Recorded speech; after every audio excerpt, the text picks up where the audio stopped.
Okay, so this is the model, the full body model. What we're looking at on this side of the model is showing all of the superficial muscles. And then over here is if we remove those muscles, these are the muscles that are deep to those.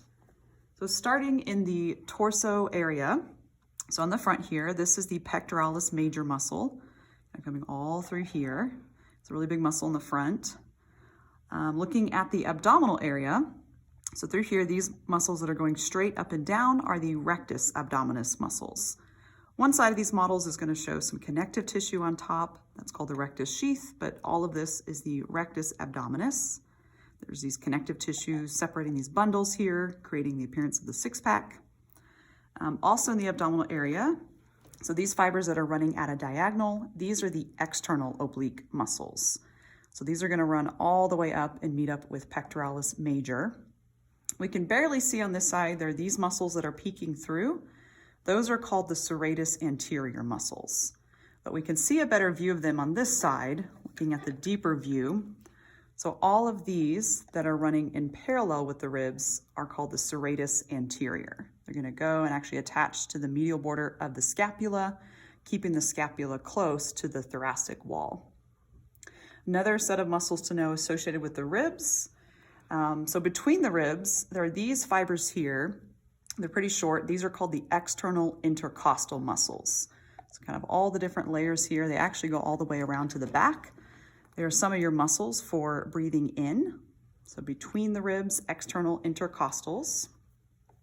Also on this side, we have another oblique muscle. So if you see the ribs, you know you're looking at the deeper layer. So these are referred to as the internal oblique muscles. External oblique fibers are going the opposite direction. That's what you can imagine would be on this side through here. If we turn this around, we can see some of the large muscles on the back. So on this side, the superficial muscle, this is the entire trapezius muscle. So very big muscle through there. On the lower back, this large muscle is called the Latissimus Dorsi. So all through here, it's going to go and attach to the front of your humerus bone, helping to move your arm in. So over here, if we remove these larger muscles, we would see these ones underneath. So we have these set of muscles that are found between the medial border of the scapula and then the vertebrae here. These are called the rhomboids. Technically, you have a rhomboid minor and a major, but we're just learning them all together as one group. Another muscle we have, it's actually running up all the way up and down. This one is called the Erector Spinae muscle. We see a portion of it showing up right here, so running right next to your spine. Okay, so those are some of the main muscles. Maybe something I'll do, I'm going to take off this front portion here. There's a muscle called the diaphragm muscle. That's an internal muscle.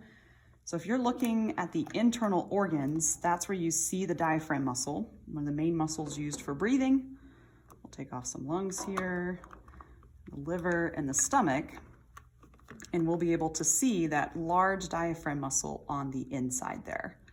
So that's a pretty large set of, or large muscle used for breathing in. So put these back.